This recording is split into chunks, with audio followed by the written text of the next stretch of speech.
Hi, I'd just like to welcome everyone back to the World Class Study in London conference.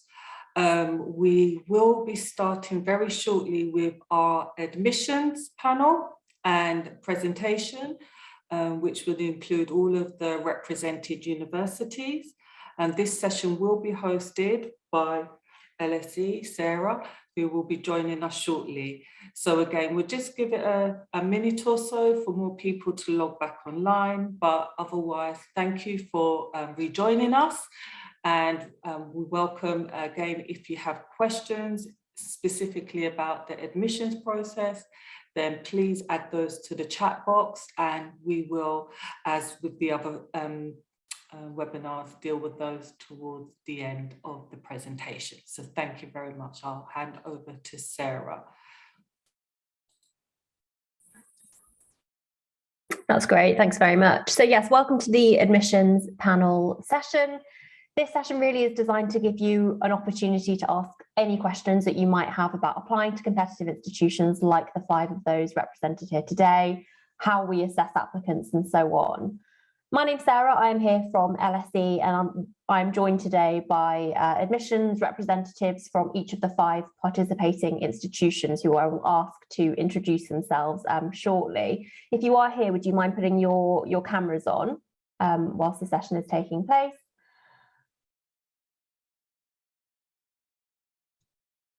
Lovely, hi. Okay, great.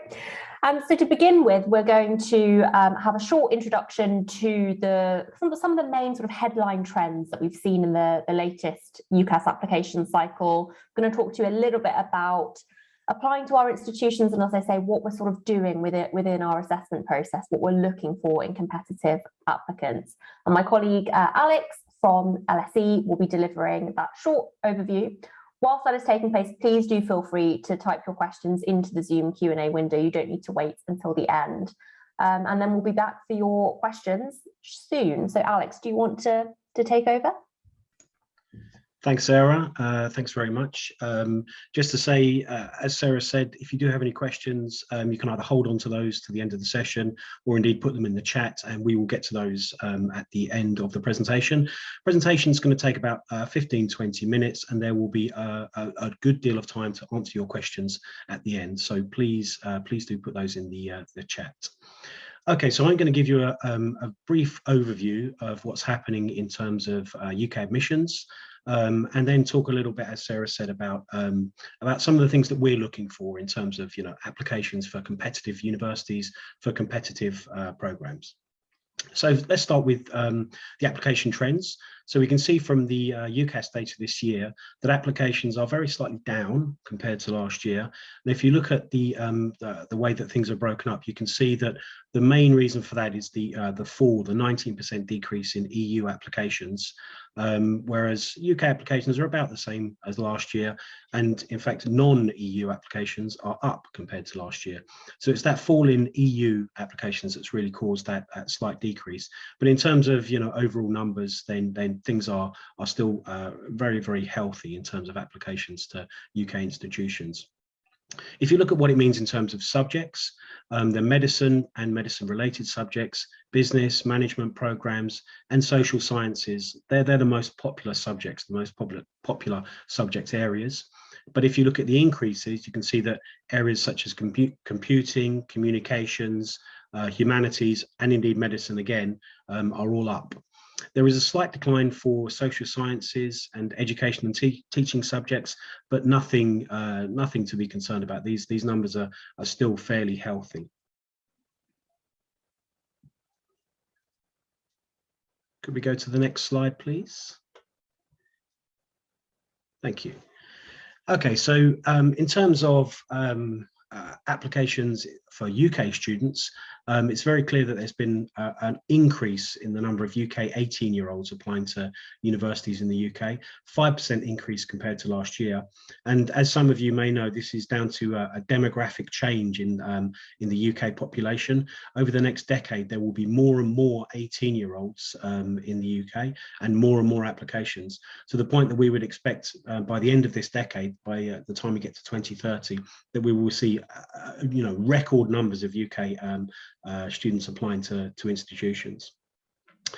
We've also seen a record number of UK students from the most disadvantaged areas of the UK applying, 1.5%, 1.6% increase compared to last year, and indeed record numbers of UK Black applicants and UK Asian applicants.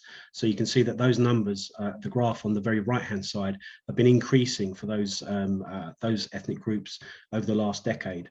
And all of these numbers are really, really good news for anybody that's interested in widening the access to UK institutions, to make sure that those underrepresented groups, those disadvantaged groups, do have access to the best universities and the best education in the UK.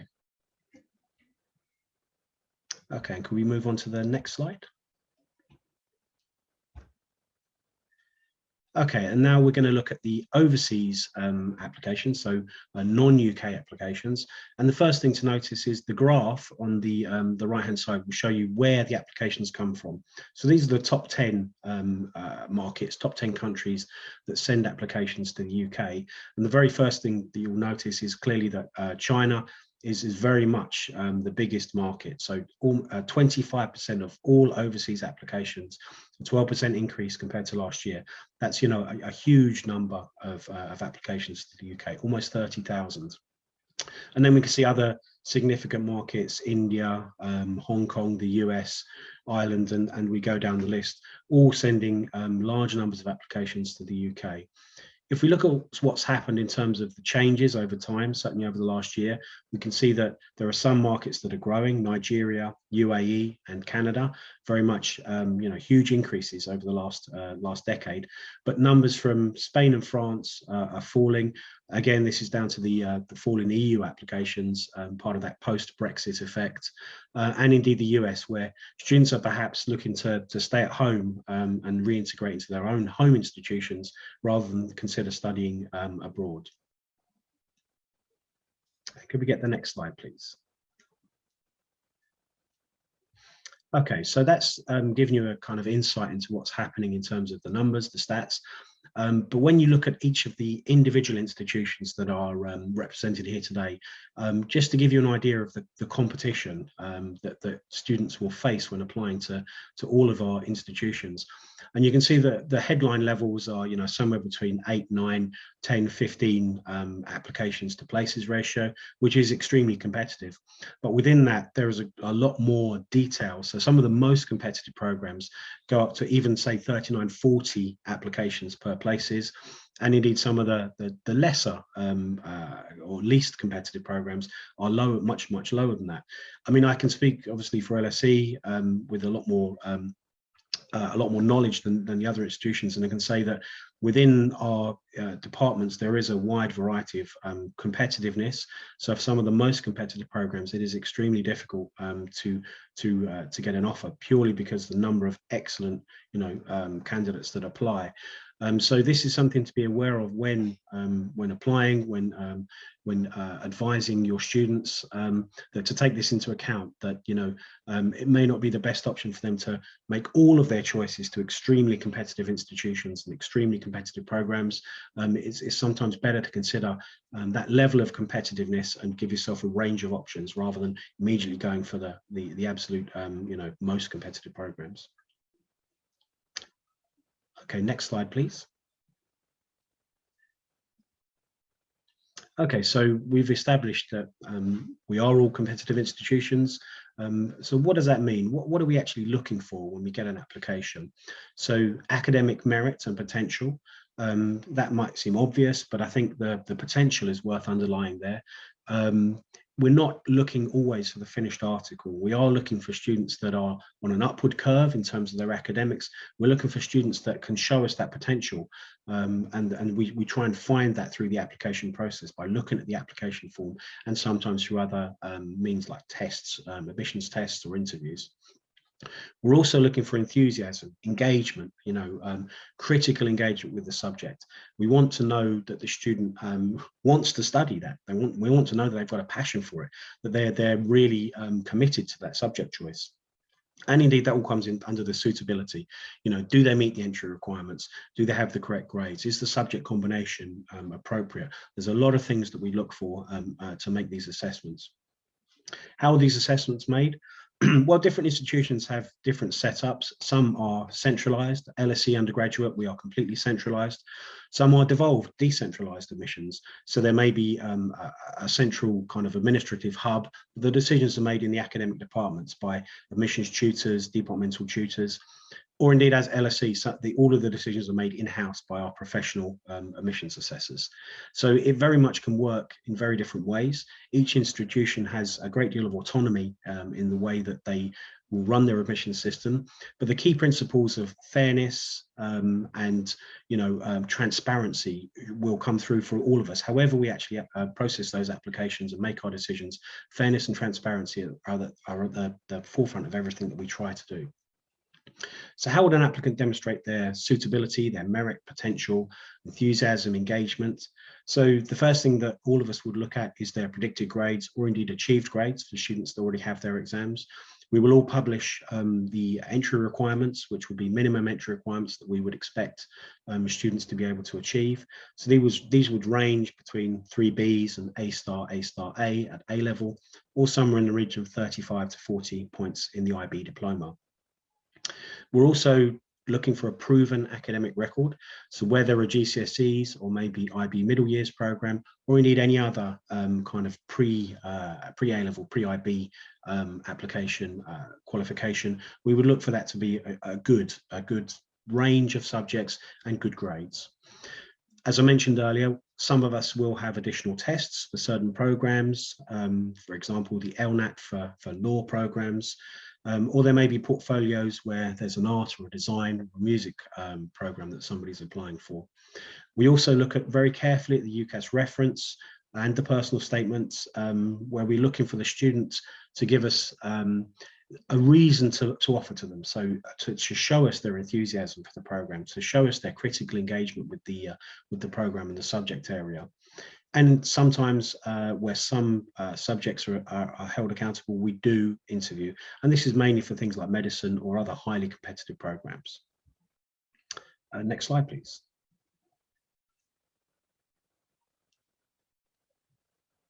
Okay, and so here you can see some of the things that that we would look for in our admissions process.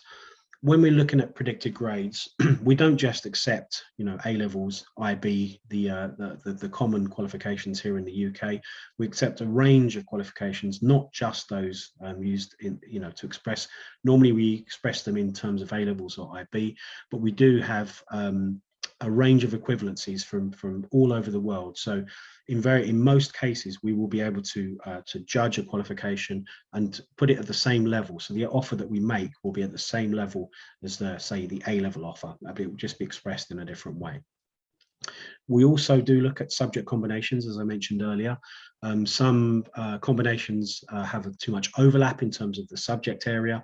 Some combinations may not be, preferable for the subject that somebody is applying for. And indeed, there are some subjects that have, required or mandatory subjects. So if you wanted to study economics at LSE, or indeed most institutions, you would need to have a qualification in mathematics. So those are things to bear in mind. All of this will be published online on our websites. So, do your research before you apply is very much one of the key takeaway points.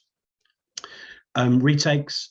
There will be some variance over this. Obviously, there are sometimes good reasons why a student may resit or retake an examination, so that context is important. But in general, we would prefer students to be able to get the grades required at the first attempt. But obviously, we understand that's not always possible. There is a certain amount of context involved in all of this, particularly with the last 2 years and the disruption that COVID has brought. So the individual circumstances are important there as well. And finally, we look at contextual information, primarily for UK students, where we can look at things like, postcode-based metrics, where we look at, levels of disadvantage, whether that be IMD, indices of multiple deprivation, or something like POLAR, which is a postcode-based metric that looks at the likelihood of a student progressing to higher education from that particular area. So that contextual information is all rolled up into the basket of information that we look at when we're making our decisions. And indeed, that informs contextual offers or lower offers for some students that meet those criteria. Admissions tests are in place at most institutions that are highly competitive, or certainly for those programs that are highly competitive. So medicine, the BMAT at Imperial and UCL, and the UCAT at King's. For maths, there's the MAT or the STEP at Imperial, and LSE we recommend or don't mandate that students take the TAMUA. For law, the LNAT, King's, LSE, UCL all require students to take the LNAT. And for computing, Imperial often ask for students to take STEP. As I mentioned before, there may be a portfolio requirement for art, architecture, design programs, music programs, and indeed there are institution-specific assessments. LSE, we have our own admissions assessment, which is used for students from non-traditional backgrounds. So those that are coming in, without A-levels, without the standard academic record. And as we mentioned at the earlier session, if you were with us today, there are interviews or other recruitment activities that are used by some institutions. LSE we don't interview, so we use the application form and some testing to make our decisions. But for example, in Imperial, the majority of departments will interview, and there's a range of mix. So SOAS, UCL, maybe not so much, whereas King's, for medicine, dentistry, programs allied to medicine, they do interview. So again, the key point here is to do your research and to look at what's required for any particular institution, any particular program, and use that information to guide your students as best you can. Okay, next slide, please. Okay, and I think this is the point I hand back to Sarah and we move into the panel discussion. Lovely, thank you very much, Alex. So yes, if the panelists would like to introduce themselves so you can see who will be answering your questions. If you've been in the earlier sessions, then you will have met pretty much everybody before, but let's go around and just say hello in alphabetical order. So let's start with Imperial College London, please. Hi there, I'm Mark Woolley. I'm the Faculty Admissions Manager for Medicine at Imperial. Hi there, my name's Jacob White, or Jacob White. I'm from King's College London. I'm the Head of Undergraduate Admissions. Hello, you know me, you've just listened to me for the last 20 minutes. My name's Alex. I'm the Undergraduate Admissions Manager at LSE. And I think we should be joined by Lucy from UCL, but I can't see her currently in the list of panelists. So you should be joining, we're just following it up. Okay, thank you. Lovely. Okay, so what we'll do now is we will spend time answering lots of the questions that have been submitted during this session and some of the earlier sessions and those that were submitted during the registration process. Now, what I'm going to try and do to create some sense of structure is ask the questions based on relative themes. So we're going to start with lots of questions during the registration process were understandably related to COVID and the changes that we've seen across our institutions. So how has, within our own institutions, obviously we've seen the UK-wide application data, but how have we been particularly impacted by COVID? Have we seen any significant changes within our own application or intake numbers? Should we start with SOAS? Yeah, so we actually saw that our intake grew in COVID, and it's been quite. I mean, we've had a lot more UK applicants, I think, internationally, particularly from some of the countries where we recruit a number of students internationally. Those countries were more risk averse when looking at sending students outside. So particularly if we look at East Asia, for example, students from China, Taiwan, Korea, weren't tending to travel out of country at that time. So we did see a drop in those students, but we saw an increase in a number of students from other countries. So we found that there has been some change, but our numbers have kept quite strong throughout. What we've done is we've just tried to adapt to what is happening in every country. So just be mindful of the fact that some students, you know, have returned to school and then come back out of school, returned, and that many qualifications, tests and assessments will have been in fact impacted by COVID. Great. Does anybody have anything they'd like to add to that? No? Okay, well, I think building on from that, you mentioned that obviously we are aware that there's been lots of disruption and changes to curriculums across the world. So how have we been comparing applicants who have received, for example, centre assessed grades or teacher assessed grades with students who are sitting exams or have been sitting exams? How are we working out the equivalencies there? Alex, can I go to you for that one? Yeah, I mean, in general, for most qualifications, if one person is taking exams or not taking exams, then within that micro cohort, generally there's a good amount of equity across it. So when A-level exams were cancelled, they were pretty much cancelled everywhere. So we knew that everybody would have centre assessed grades, teacher assessed grades, and we worked on that basis. So everybody was treated fairly across that same cohort. The same is true for other qualifications where either exams were cancelled or indeed they could only take place partially, or there were changes to the assessment methods. So we effectively we put in place kind of mitigations for that, and to make sure that students are not disadvantaged even if they have been impacted by that COVID disruption.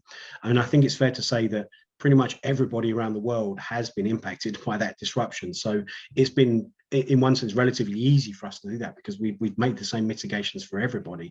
I mean, some of the kind of the other examples that from LSE specifically that we put in place, we've moved all of our kind of verification of documents to electronic processing, so we don't expect students to send anything in person anymore. We've moved indeed all of our processing to electronic processing, so everything is now, you know, worked in a kind of a post-COVID way where we can all work from home. You can see that most of us here today are in our home offices or working from home. So we've kind of moved with the times, I think, as the world has, and you know, we've had to change the same as the rest of the world.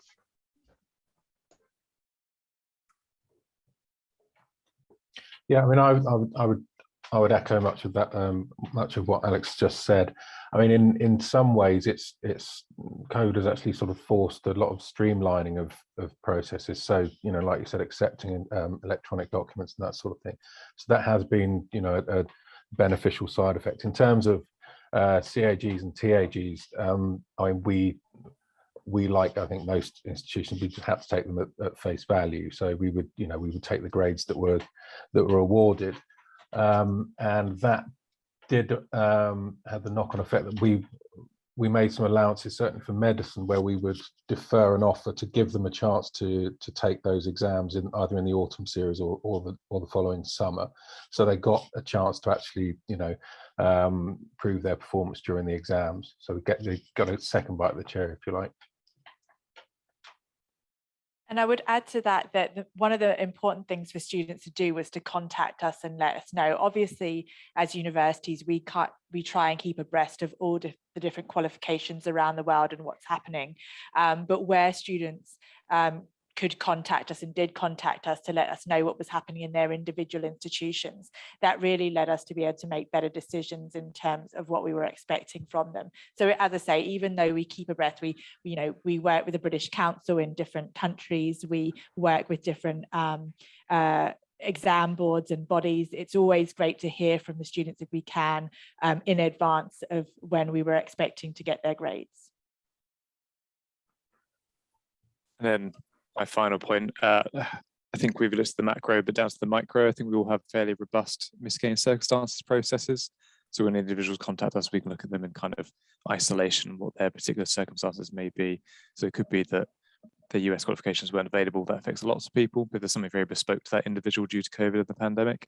We will have mechanisms to sort of support and help those who need it.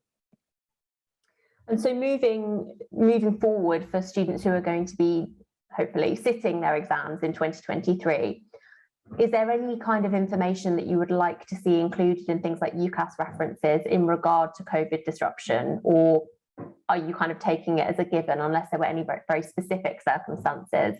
Do teachers need to now include information COVID related? Jake, can I go to you with that?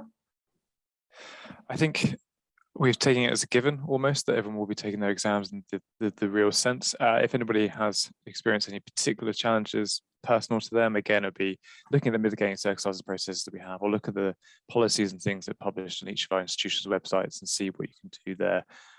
But broadly, we're saying it looks like it should be fine this year, touch wood.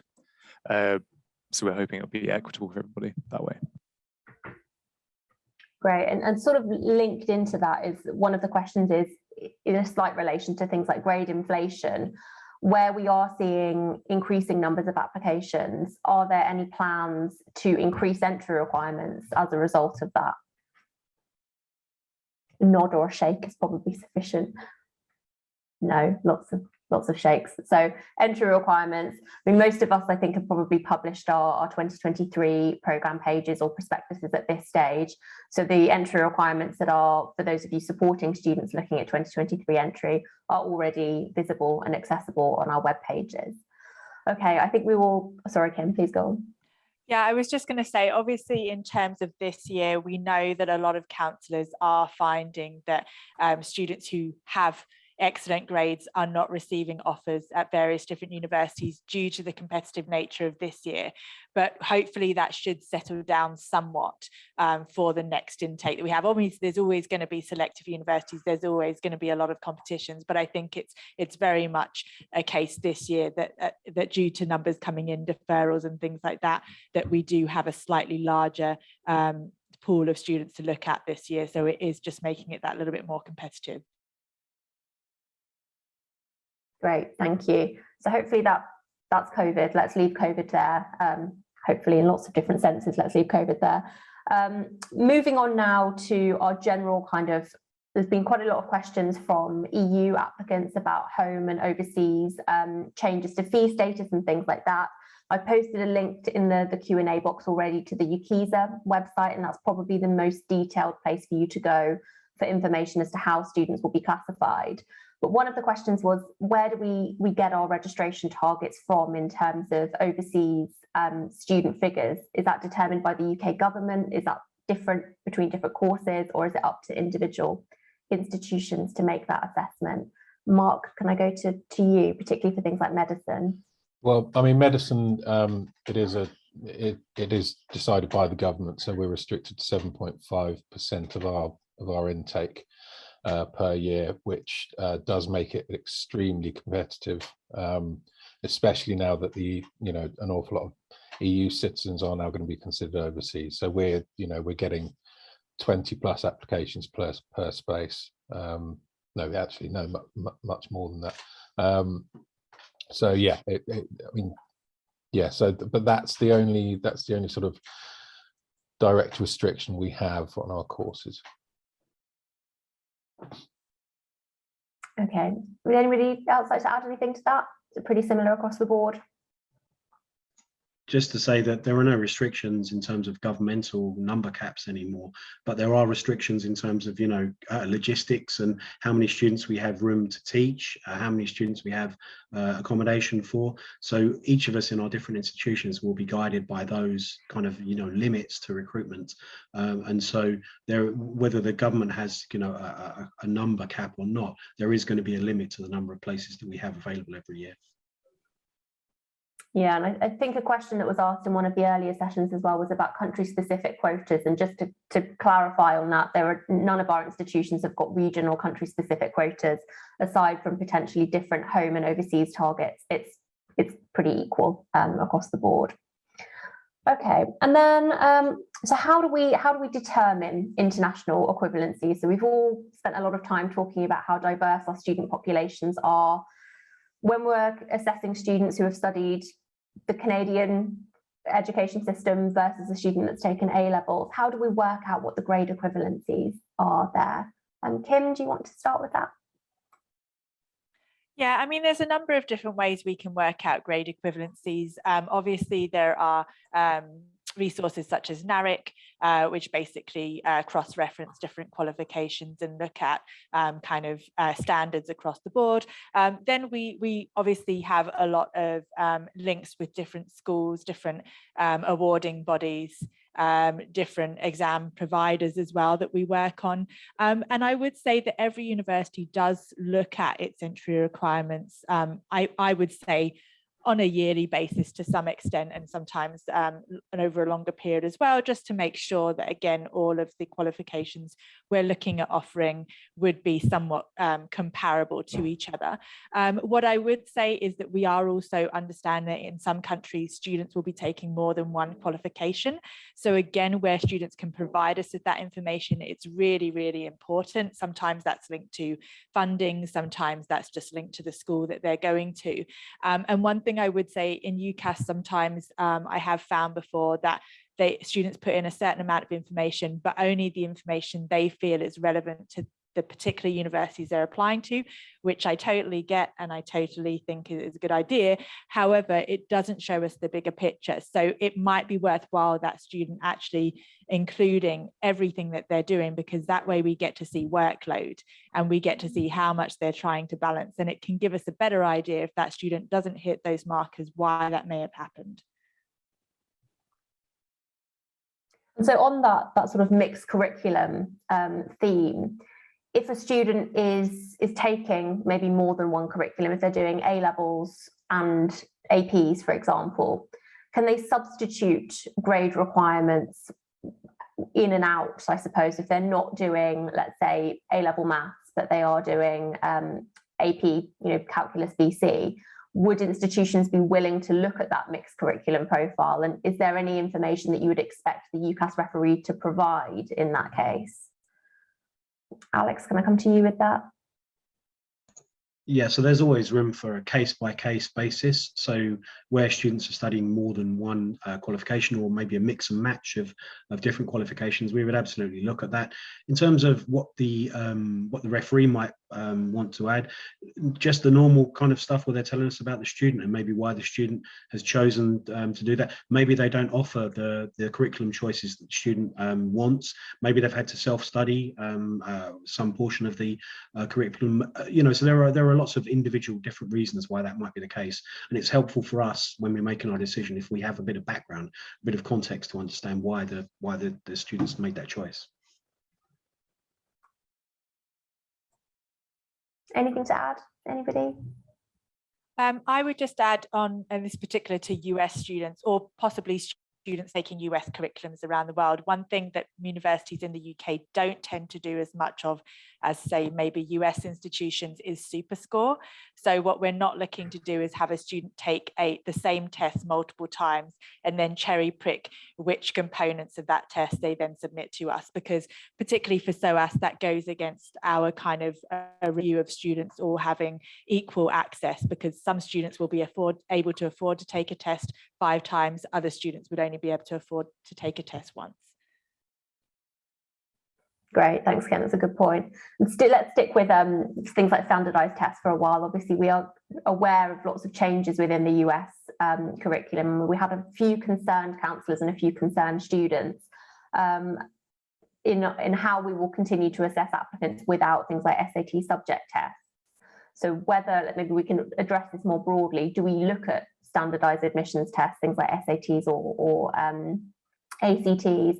How will we assess students without SAT subject tests? Are there any institutions that do use that as part of their assessment process? No. We do use the standardized, the SAT general, but we use it in consideration with their APs as well. So it's only one part. You can't have just the SATs and the high school diploma and nothing else. So we use it as part of an offer. Okay, so within the UK, if your students are concerned about this change, I think the baseline is, don't worry, it's not a big part of how we're looking at your students. It will continue to be the main sort of curriculum profile that they're studying alongside all of the traditional UCAS application elements. Now, one question that's come up quite a few times in the Q&A already is the benefit of a student doing 4 A levels versus 3 A levels. Is either of those students automatically more competitive? Mark, can I come to you? No, is the short answer. Because I mean, if you want a level playing field, it's some some applicants aren't able to do, they just don't have the opportunity to do a 4th A level. So for medicine in particular, there's no benefit for being predicted 4A stars over being predicted 3As, because our minimum requirement is 3As and we don't look beyond that. We have a standardized offer of A star AA, so we don't ever go above that. Other departments I'm not entirely clear on, because I don't deal with those on a daily basis, but I know computing make very high offers, and the chances are that if you are doing a 4th A level, they will look for something high in that 4th A level. So for us, certainly there's no advantage in doing a 4th A level at all. Does that vary across any other universities? If a student is taking 4A levels, would there be a situation where you might specify a particular grade in a 4th A level? Just say it's exactly the same LSE as Mark just outlined. The equity across the whole of the cohort means that we only look at 3A levels. Doing the 4th A level brings no real advantage. I would say, in fact, the subject combination is much more important. Making sure that you have obviously the mandatory subjects, so you have maths if it's a quantitative program, but also the breadth and the kind of the suitability for the program you're applying for and your subject combination. Those are the things that really can give you an advantage and make your application more competitive. That's great, thank you. And I think we've been joined by a UCL representative. Do you want to say a quick hello before we move on to the next questions? Oh, I think you're on mute. Sorry, can you hear me now? Yeah, that's great. Oh, sorry, I had some technical issues to start with. Sorry. I'm covering Lucy Ghost, who's our head of admissions, and she's unwell today. So it took me a while, sorry, to get here, but I could earlier hear all of you, but I couldn't just join in. What are, sorry, the recent discussion that we are doing here, or the question? We'll move on to the next questions. This is a good time for you to join, maybe. Okay. So what we're talking about now is things to do with subject combination, so looking at whether a student with 4A levels is automatically more competitive than a student with 3, to which the pretty definitive answer was no. And one of the questions that comes up quite a lot is how we look at things like language qualifications. So if a student is studying a language qualification such as an A level or maybe an IB language B course, would that be included as part of a standard offer? What kind of information would we look at in order to determine whether that was something that we would exclude or include from an offer? Okay. In regards to the 4A levels, the answer is the same here, like no, but they don't get any preference over the 3A levels. And with the languages, there are some of our courses in arts and humanities where it does get looked at that what type of language they are taking at either higher level or standard level or level of A or a B language. So those courses will specifically take that into consideration where language combinations are required. But for others where there is no requirement, then they normally are not a part of our selection or assessment process. When we come to English language tests, we do look at which English language they are taking at higher level or standard level, and accordingly that's made as part of the offer if the student can cover the English language requirement within the IB. Okay, and so if a student, let's say in this example, if a student is living and studying in Hong Kong and they're taking Chinese B as one of their IB higher level subjects, is that something that we'd include as part of an offer, or would there be more information required then? I'll open this up to all of the institutions as well. Yeah, I mean, for UCL, if they're taking Chinese high level, which is like obviously their mother language, their native language, and it's one of their higher level subject, and it's taken and considered normally, like as one of the higher level subjects. We don't exclude it from the offer or ask for additional information on it. So whatever is submitted in the UCAS application as one of their higher level subjects, it depends on, for some of the programs, if they have 3 subject requirements. Some of our like life sciences programs have 3 subject requirements. In those cases, then if the student is not meeting the higher level with those, then that gets excluded from it. But if it's just the 3 higher level and the other 2 subjects are meeting our subject requirements, then it gets looked at that way. Does that answer the question? Yeah, I think Yeah, so. Does anybody, any other institutions have anything to add to that in terms of language qualifications? Just to say that LSE, I think we are slightly different to most, certainly the institutions here today, in that we would look a bit more closely when there's been prior exposure to a language when we look at the qualifications. And it's very much on a case-by-case basis. We would follow up with the student, with the referee, and work out whether it was appropriate for us to include that as part of the offer or not. My advice would be for students that are taking certainly the IBs, and it's a kind of their native language, is to take the A course rather than the B. That's just general advice for LSE applications.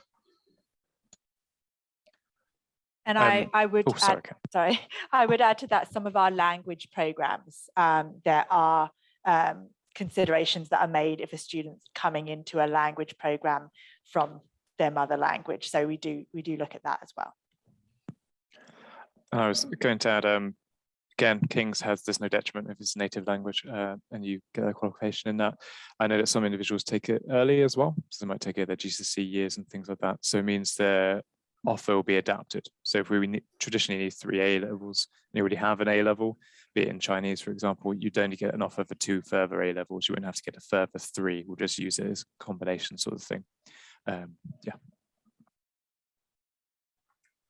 I would say specifically for medicine,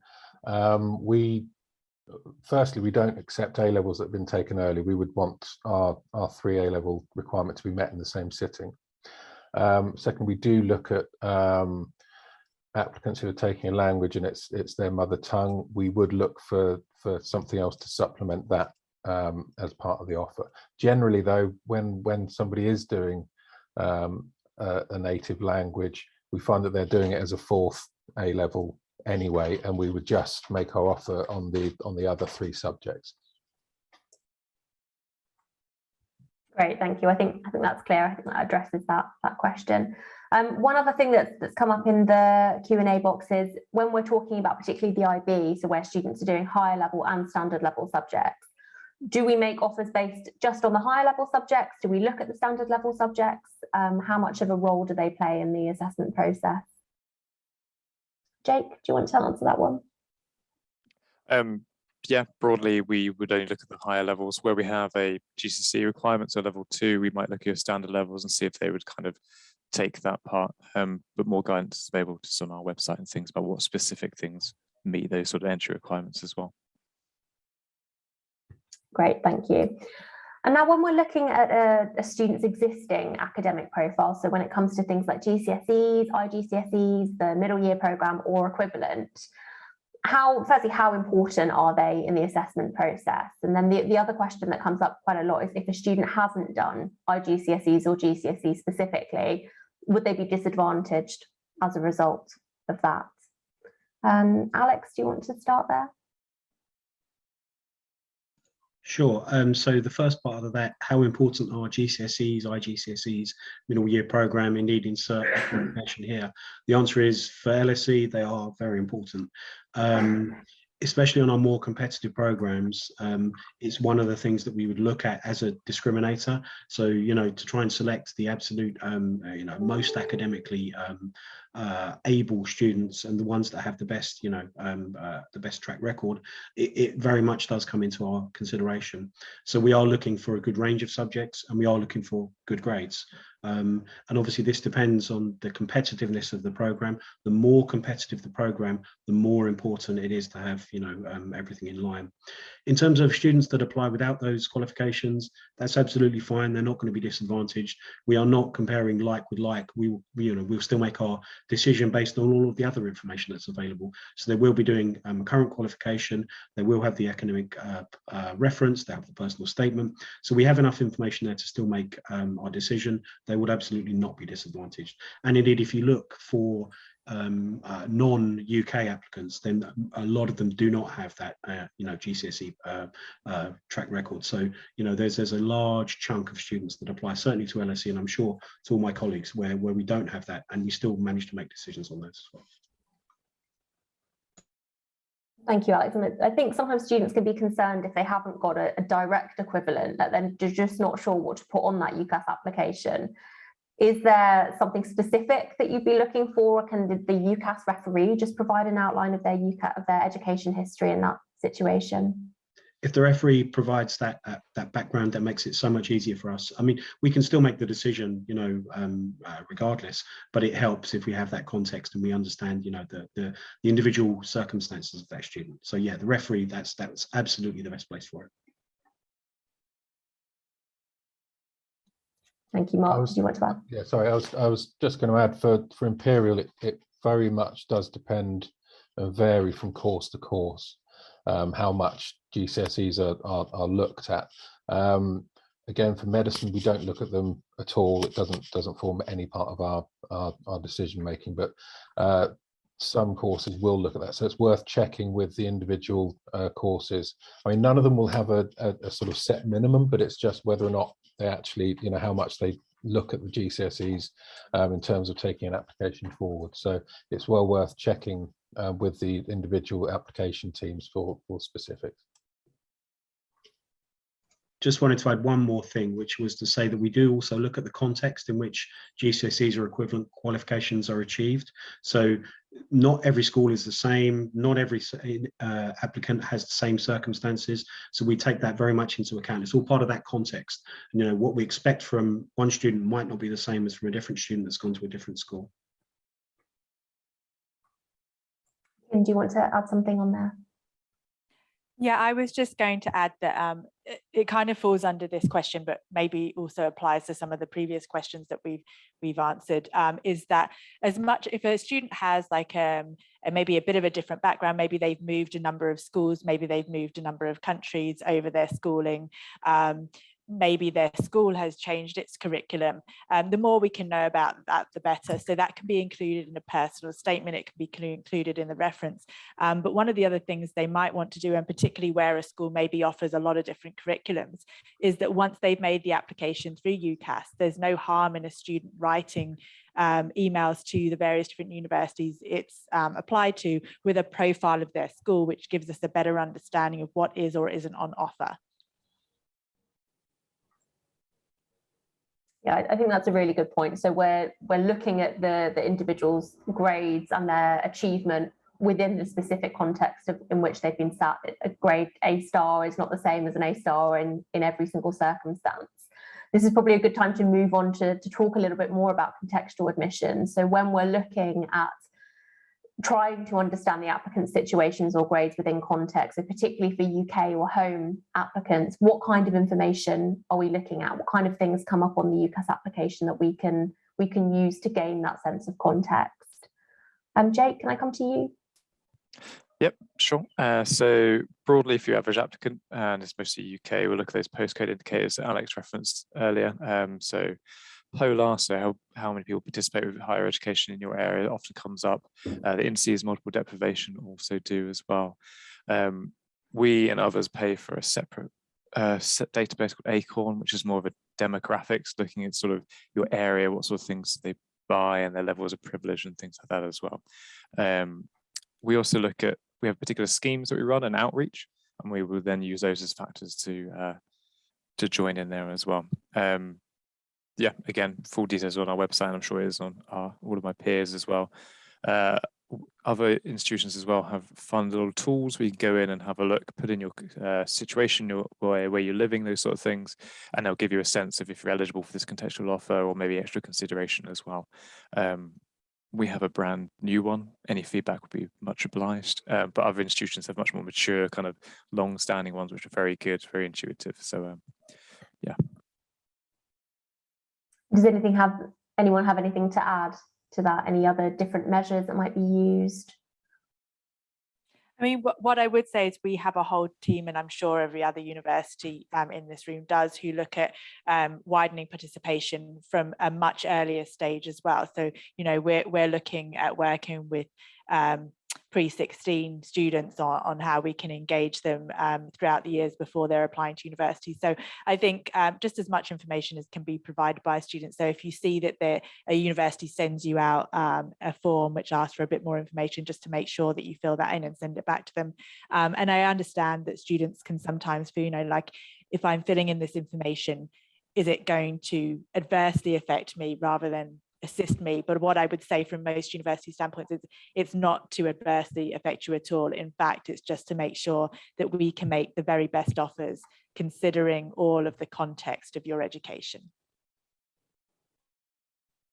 Thank you, Kim. And is there anything that may not be flagged on the UCAS application in and of itself? Is there any kind of additional data that you would expect the UCAS referee to provide, things that you just can't see based on a kind of standard UCAS application?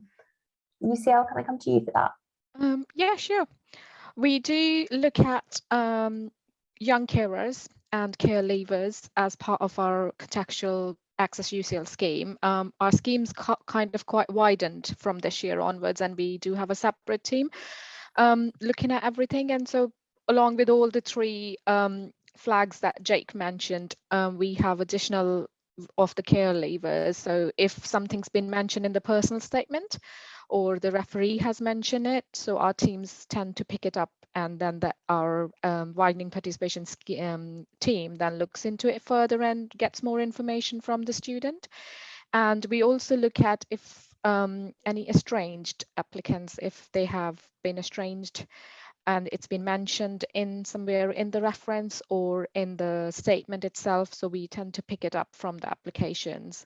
And the last one normally is if the student emails themselves to our widening participation team telling that I've been a young carer, or I care for my mother or disabled relative or something, so all that information is taken into account, and then once we have verified the information, then they are normally then eligible for a contextual scheme. Alex, did you have something you wanted to add? I was just going to say that there's a bit of overlap here with extenuating or mitigating circumstances. And so, for example, we might not always identify refugees or asylum seekers through the UCAS application process. But if we're made aware of that by the referee or maybe in the personal statement, we can follow up and we can give maybe additional consideration for that. I mean, something that's very topical at the moment is the issue of Ukrainian students potentially looking to study in the UK. So again, where we can spot those things and where we can maybe try and assist those students, it's kind of, it doesn't always have to come through the UCAS process. As Kim said, students can email us, schools can email us. As long as we're aware of the circumstances, then we can maybe do something about that. And I would just add, I think the more that that people are aware of widening participation schemes and what have you, we're finding that more and more students are applicants are coming forward themselves to find out more about whether they actually qualify for it, you know, beyond what's actually there on the UCAS form, which is also very helpful because it picks up, you know, it always picks up ones that might, you know, possibly have fallen between the cracks. Yeah, and if you are a teacher at a UK school in particular, then there will be an additional session tomorrow focusing on access and outreach. So we'll be able to go into a bit more detail there about things like contextual offers and the kind of support and schemes that we run both for students and teachers. So if you can attend that, that would be a useful session. Otherwise, of course, it will be recorded and you can listen back to it. So sticking a little bit with the sort of contextual idea of things, do we have set quotas for state or independent schools? Lots of shakes of the head. So I think that helps answer that one quite simply. I think all of our institutions have been pretty clear and transparent about the fact that what we're trying to do is recruit the students who are the best fit for our programmes, irrespective of whether they're at a state or an independent school. The thing that we're interested in is the applicant rather than the applicant's school. One So thing, sorry. apologies to jump in to add, is that we have APP agreements. So we have agreements for our I kind of word this very poorly as I'm not a WP individual. So the things that we've agreed with the government that we're going to do to broaden our outreach and who we appeal to and things. And some institutions may have, you may see targets which they want to encourage more individuals from state schools, but they aren't quotas. They're more kind of targets or kind of benchmarks we'd like to hit to show that we're trying to do our best. Russell Group institutions are disproportionately recruiting from independent schools. And one of the things we'd like to do is readdress that balance to some degree. No one is disadvantaged by this. We're just looking to see if we can encourage people through outreach in other areas too. So it's sort of a soft target, but it's not going to be a detriment to anybody. Sorry to jump in there, Sarah. No, that's great, thank you. And our admissions policies, again, are quite readily available on our website. So if you want to read a bit more detail as to how we recruit students and how we're sort of looking at assessing a student's profile outside of this session, our admissions policies are a good, much more detailed place for you to go to for that.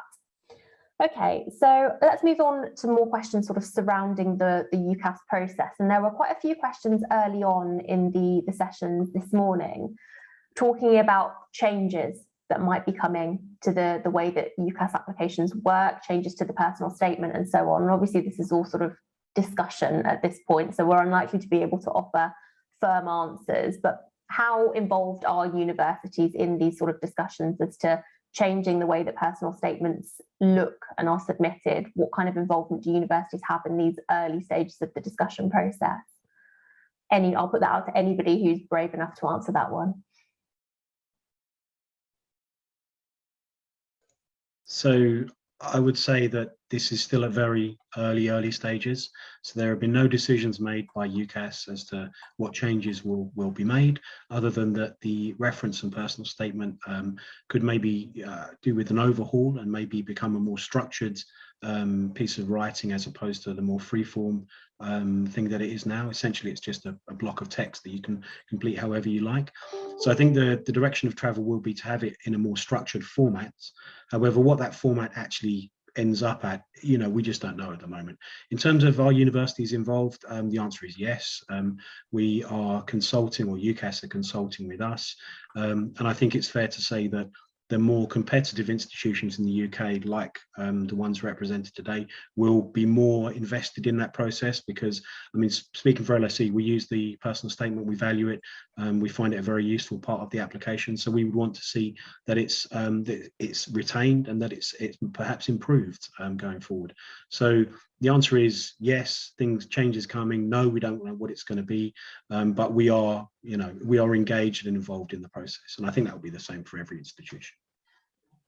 Yeah, and one thing I would add with the personal statements in particular is obviously we've seen some of the suggested changes to that. And what I would say is if you follow the guidance that we had in the personal statement session earlier today, what you'll see though is that some of that will still be relevant moving forward, even if they choose a more structured approach, because basically it would be a breakdown of what we sort of said in that. So there would likely still be questions around what work experience, volunteer experience have you got that's relevant to the program that you're looking to take? What transferable skills do you think you have that would be relevant to the program you're going? Those kind of things. So they're all kind of included in the personal statement at the moment. It's just the students have the choices to how they formulate that and which things they focus on and which things they don't focus on. So I think it's really important still to kind of be talking to your students about the advice we're giving you for the personal statement now, and then just keep your ear to the ground with any changes that happen moving forward. Yeah, and if you're signed up, when you registered for this conference, there will have been the opportunity to sign up for our individual mailing list. Obviously, as soon as we have some more concrete information with which to share with you, we will do so. Okay, so in terms of when we're assessing applications, and there's a few questions of a similar vein along here. So if we suspect that a personal statement hasn't been written by a student, if we just have a feeling that that's the case, what would we do? What steps would we take to investigate that?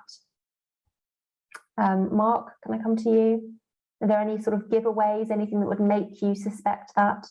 I'm probably the worst person to come to, because medicine, we don't really look at personal statements as part of our application process. They're only really referred to during interview. So I'm not entirely sure what the protocol would be for that. I'm going to bat this on to Jake. I'm fairly new to UG, but I will add to what I know. I know UCAS has their own verification system, so they check, make sure no one's duplicating anyone else's work, and they make sure there's no sort of duplication of effort there. I know our teams as well, there's certain key phrases, certain things that come up quite regularly, and they're giveaways, so they're just regular sentences that are just publicly available that people copy and paste.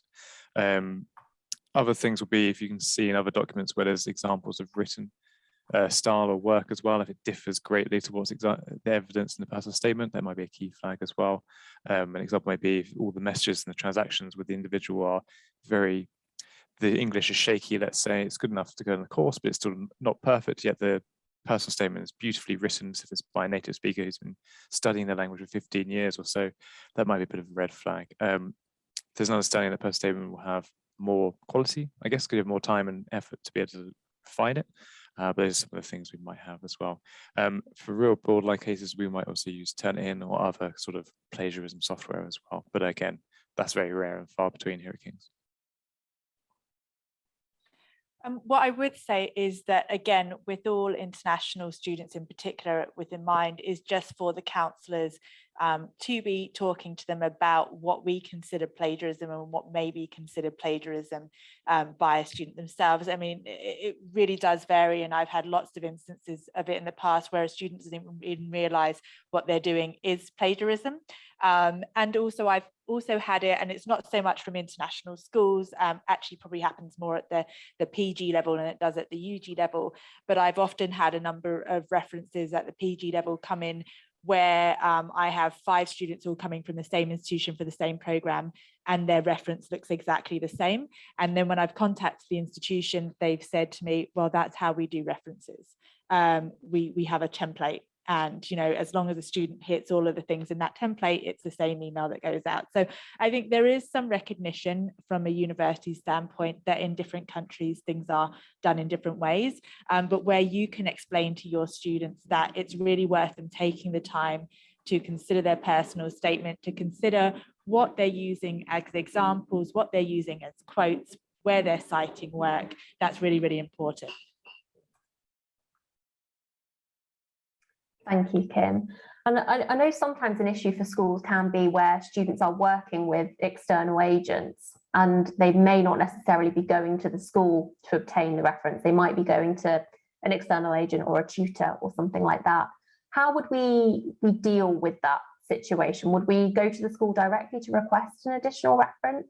What sort of would the policy or the reaction be there? UCL, do you maybe want to take that one?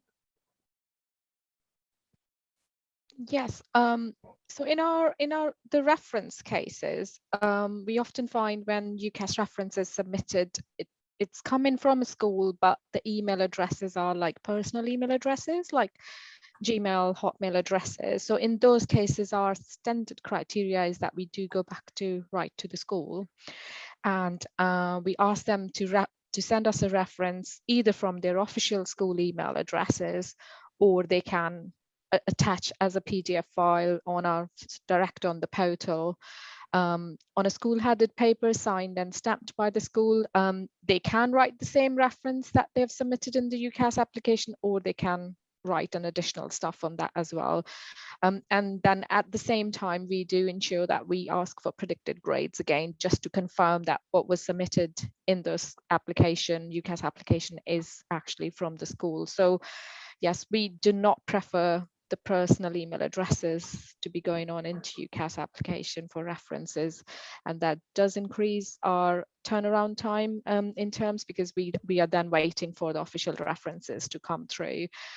So wherever the reference is kind of that we need to clarify something or get more evidence, we do get in touch with the schools or colleges directly.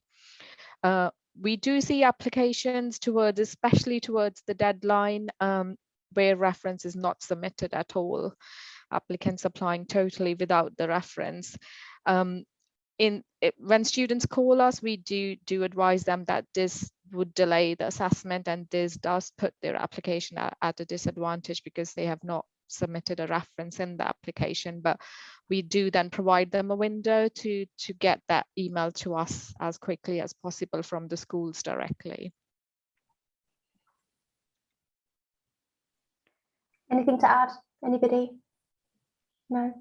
If a student is taking maybe some subjects outside of school, would you expect there to be predicted grades provided for those subjects, and could the predicted grades be provided by an external tutor, for example?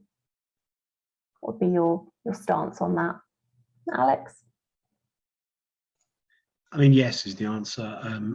References, we would expect the reference to come from the school. But if a student is maybe they're a mature student, maybe they're outside of the school system, maybe they're doing some open university credits, maybe they're doing self-studied A-levels. In those circumstances, obviously they're not going to be able to get predictions from the school. So we would look for the best available source otherwise.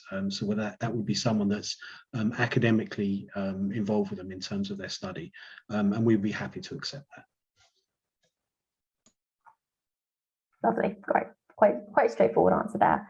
So in terms of then looking at sort of timelines and things like that, so we've mentioned that we've got an on-time decision-making deadline in January for most courses. Is there any advantage to a student applying before that January deadline? Are they more likely to receive an offer if they apply in October?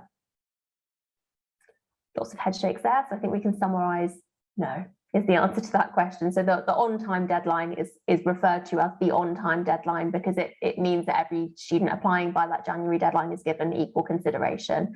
There's no advantage to us sort of presenting inaccurate or incorrect information. If we wanted students to apply earlier, we would simply tell them that we wanted them to apply earlier. So the information that we put on our website, the information on the UCAS website, is designed to be as transparent and as clear as possible.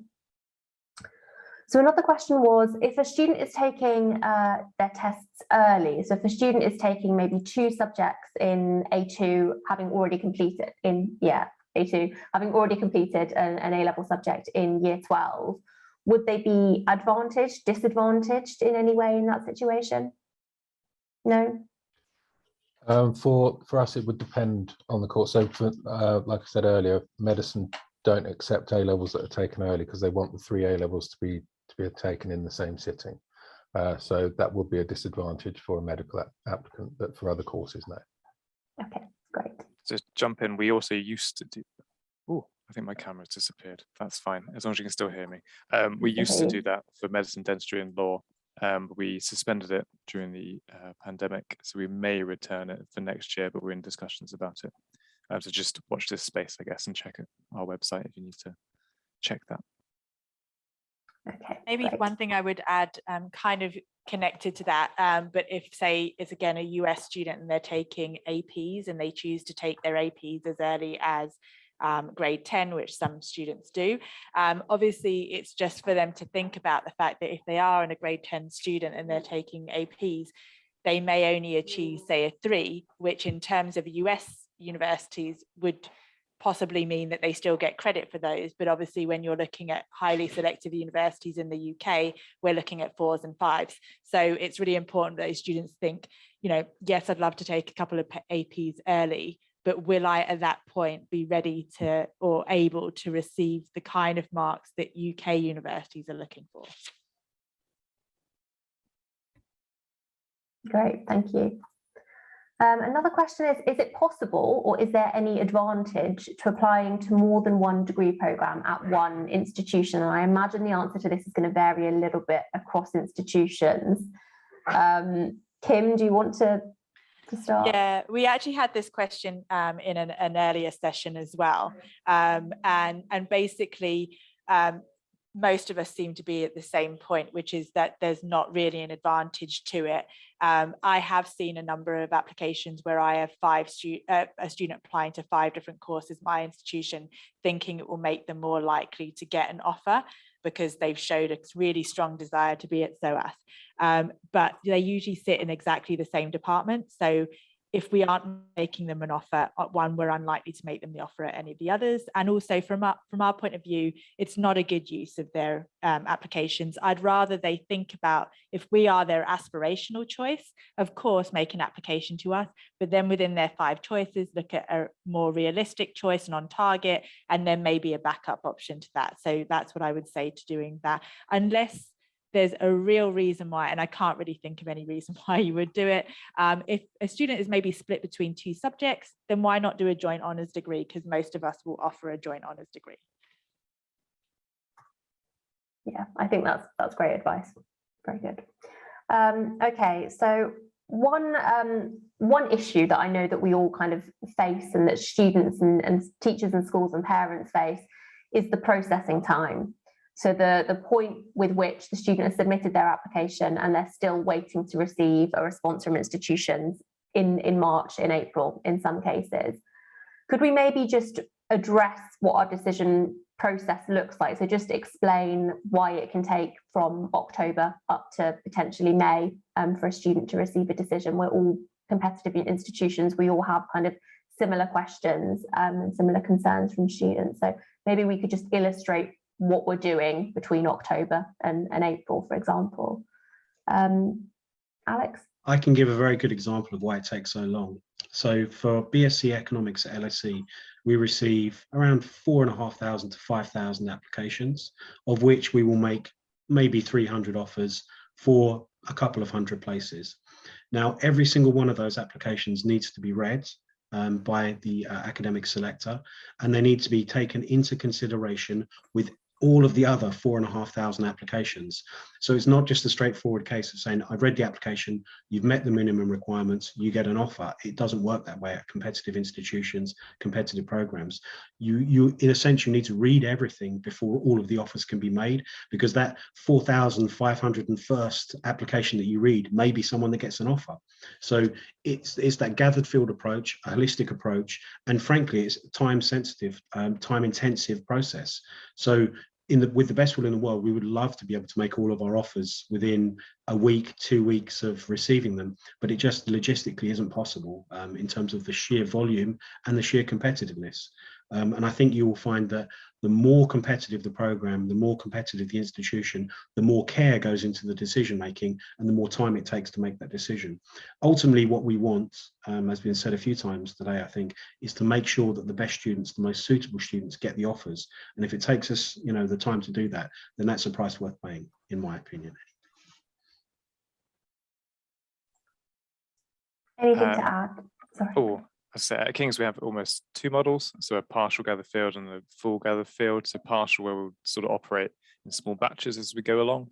So prior to the equal consideration deadline, we make a guess based on what we have currently assessed, what sort of the quality is going to be like of the cohort, and we make sort of a batch of offers at the top of the slice and a batch of rejections at the bottom of the slice as well, to sort of kind of speed things along.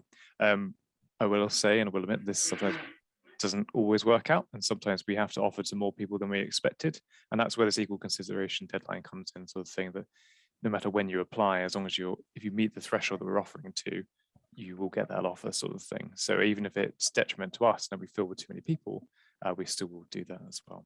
And on that as well, even if we have a full gathered field, we'll often try and reject people if we know that they won't be meeting our thresholds early on in the process. So us taking longer is somewhat a better sign. It's not a guarantee that you will have an offer if we take a long time, but for us, we often reject early, offer later. Yeah, I think Alex was spot on with his explanation. I mean, where it comes to interviews, because a lot of our courses do interview, the majority of those interviews happen between January and the end of February, beginning of March. Now we try and get all our decisions out by the end of March, so that will obviously, those courses that are interviewing, a lot of those decisions will be delayed right up until the last moment, because they're still going through their decision-making process. And maybe one thing I would add to that is obviously students are putting their applications through UCAS. So yes, a lot of the information is on UCAS for them to see, obviously in terms of a one-stop shop of being able to find information. But what you may find as well is that universities all have their own application portals as well, and they may well be emailing out to you with further requests for information. So what I would say is that students should be mindful of making sure that they check their inboxes, and that if a university has written to them with a request for information, that they get that information back to the university as quickly as possible, because that will affect how quickly we can then make follow-up decisions and offers, because just sometimes there may be something in the application that doesn't quite make sense to us, and so we're just trying to make sure that we have all the right information to make the best decision possible. Yeah, so I think in summary, we appreciate that it's incredibly frustrating and stressful for students and for you as counsellors and advisors to have a long wait, but it is because we are trying to make the best decisions rather than just throw out decisions just to get things done as quickly as possible. Takes that amount of time because we are working so hard to make sure that we're treating these applications seriously and making decisions carefully. Okay, do any of your institutions offer unconditional offers to students who are still studying? No, the answer to that question is no. So you might see unconditional offers at some other institutions, but for our institutions, unconditional offers really would only be made to post-qualified applicants, provided there were no things like English language requirements outstanding and so on. So a straightforward answer to that one. If a student doesn't meet the stated minimum entry criteria for a course at one of our institutions, should they not bother to apply? Is it a wasted application if they don't meet things like contextual offer or WP schemes? That's a tricky question. Who wants to take that one? I would say, I mean, it depends how they're assessing whether they do or do not meet our offer levels. If it's that they just don't think they're going to meet the grades that we want, then yes, of course, they should think about their choices realistically and make sure they're applying to the universities that kind of meet what we think they're going to get. If it's a case of they're just a particularly risk-averse student and they're thinking, I'm not sure, then again, that's where the 5 choices comes into play. And I know I kind of say this repeatedly, but I really do think there is a lot that can be said for them making sure that they look at a couple of aspirational, a couple of on target, and 1 fallback option for them.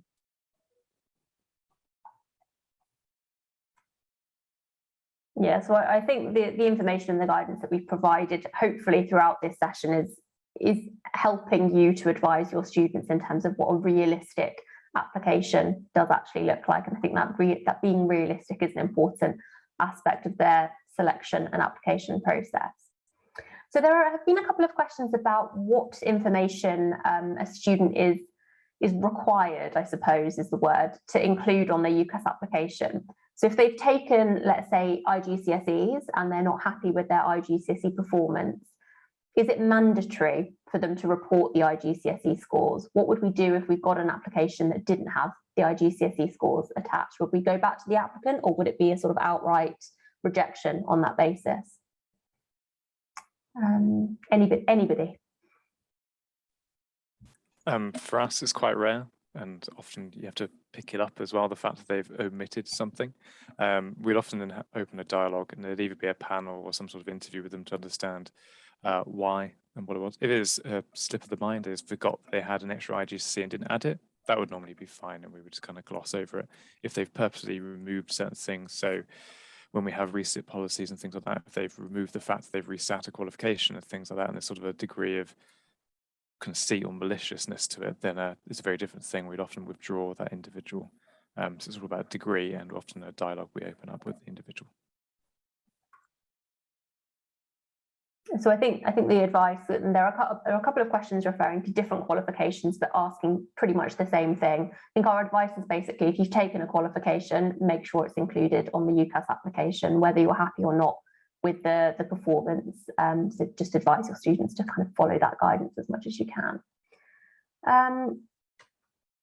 Do your institutions allow deferrals? Are deferrals allowed? Are there any courses that don't permit deferrals? Mark, are deferrals okay for medicine? Yeah, on a case-by-case basis, and normally we would only make the decision whether or not to. I mean, you can apply as a deferred candidate, that's fine. If you don't apply as a deferred candidate and then would like to defer after offer, we would only make those decisions after confirmation once we have an idea of our numbers, and then I mean, the majority of deferral requests do get approved. But we wouldn't always wait until confirmation for that. But they're dealt with on a case-by-case basis generally. And would a student need to be requesting a deferral on the basis of something like extenuating circumstances, or would a valid reason for deferral just be, I want to take a year out, I've changed my mind? Yeah, no, I mean, we do get a few of those that just basically think that an extra year doing whatever would be beneficial, and they would come to the course more better prepared, and that's absolutely fine as well. Thank you. I'm guessing that's pretty similar across the board for most of the courses. Yeah, great. What I would say is that we don't have that many courses that go into clearing, but if we did have a course that went into clearing and a clearing offer was made, none of our clearing offers would be deferred to the next year. So any clearing offers made can only be made for that particular year. Do any of the institutions permit 2-year deferrals on the basis of things like military obligations? Is it just a 1-year deferral? We medicine will allow a 2-year deferral if it's if it's for the national service or similar reason like that. Yeah. Similar for King's and case by case as well. But for things where they have to do it, often we'll be much more sympathetic to, I would like to go on 2 gap years because I really like traveling, sort of thing. But again, case by case. Yeah, and again, anything where we can't do it formally through the systems, if there's a particular reason like a national service, we'll look at basically making note on that student's application. So should they apply in a following year, we know that we've already seen that application, we've already gone through it and reviewed it, and this was particularly relevant to like a national service. Great. And one of the questions now is, what are the most common mistakes that you see on a UCAS application? I'm going to ask each one of you to provide a mistake that you see, something that maybe makes a student less competitive on a UCAS application. Mark, can I start with you? Either not providing a reference at all, or just a personal statement that's very brief and just completely inadequate. Those would be the 2 obvious immediate red flags. Kings? Picking the wrong qualification when they enter it into the system. So they might, often a qualification is very similarly named, and they'll pick this one when actually they have this one. And that will be, this one could be an instant no, and this one could be an instant yes. If they get that wrong, it can also be a thing. I also use this as an opportunity for a plea for things that people admit is, when you get to the visa stage, your passport number is something that often gets missed or changed. So please ensure that your applicants have the right passport number. I guess a bit of double checking before the submit button is hit there. Alex? I would say this maybe not about the applicant themselves, but maybe the referee, more importantly, not telling us about important, circumstances that come out later. So it's important that we have as much information as possible, certainly at the point we make the decision. So if there is anything particularly relevant in terms of, maybe a student had a late diagnosis of dyslexia that's affected their GCSE performance, those things are really important to provide the context so that we can make the correct decision. So it's really important that a referee gives us that bit of information if it's available. So yeah, I would just say it's just making sure that all of the information that's relevant to your qualifications is in the UCAS form. So like I said, where you are doing 2 qualifications, you might have read the university's website and it says, okay, it says IB, so I'm just going to include my IB. But if I don't know that you're taking 8 other things that then might affect your IB performance, then I can't make the right choice in terms of making the offer to you. So just really including that in, and possibly including it into things like either the personal statement or the reference to give us more context to that. And finally, UCL. Yeah, we find a lot of incomplete applications, especially from USA. So I think because the system in USA is very different for applying to universities, this literally means just applying, but whereas for us it means more like selection and competitiveness. So make sure you put what you have achieved or what you are currently doing. So there are 2 separate columns in UCAS applications, as we know: qualifications completed and qualifications not yet completed. So make sure if you have done some APs, for example, you put it in the right column. And if you were doing some APs this year, you put it in the right column. Submitting a blank application, especially on the qualifications column, does disadvantage the application. There is a lot of time involved in then getting the information from school applicant that delay the assessment process. So it's just that submit a complete application. And again, we do struggle a lot to get predicted grades from USA. That is something that we constantly work with our recruitment office to improve on that with the schools. So that is very important, that we need to have the predicted grades in the UCAS application itself. And the second one is, as my other colleague said, is the reference. Don't submit the application without a reference. Lots of advice there, but just double checking what is actually required before you submit. If you're submitting the application on the student's behalf, or just double checking that they definitely got all of those boxes ticked before the application itself is actually submitted. And there are a couple of questions about common reasons for rejections, but I imagine the answer to that is going to be the most common reason for a student being unsuccessful is simply the sheer volume of applications, rather than it being one specific phrase in a personal statement or something like that. It's unfortunately just going to be, we're reasonably small universities that receive far more applications than we will ever physically be able to accommodate, I imagine, is the frustrating answer to that particular question. Another question that goes back, maybe, and I think this will probably be the final one before the session wraps up, going back to the personal statement session that we ran earlier, where we're not using things like UCAS tariff points.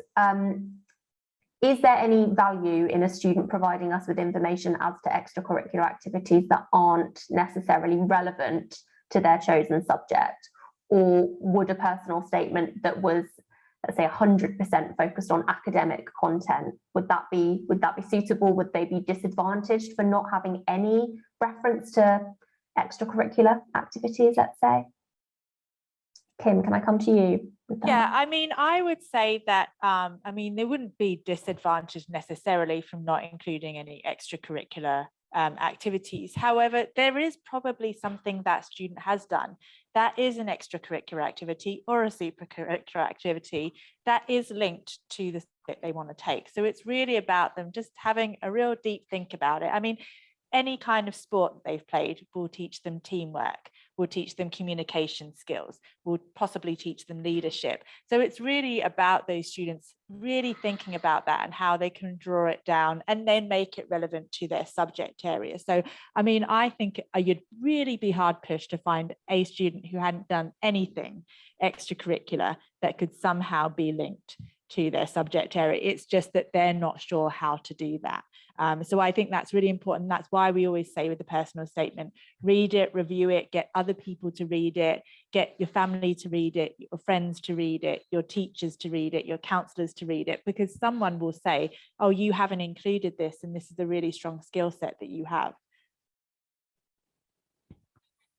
That's great advice. Anybody have anything else to add there? I'd just say for LSE, we would be fine with 100% critically engaged personal statement that concentrates on the subject.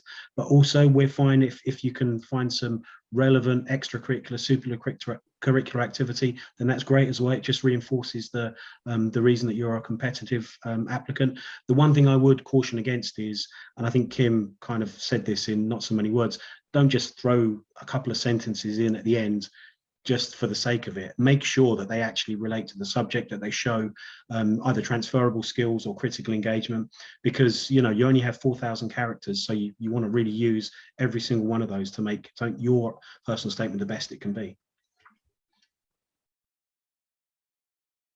And we all have lots of detailed information on our individual institution websites that your students might find helpful in terms of what kind of skills we're actually looking for programs. So rather than students maybe starting with what activities can I do, encouraging them to think about the skills that would be useful, and then thinking about the activities that they're already doing that demonstrate that skill set might be a more useful way of approaching that when it does feel quite overwhelming and stressful for a student. If they just feel like they haven't got anything to say, even if that's not the case, encouraging them to look themselves through those pages might be a helpful way to shift their focus ever so slightly.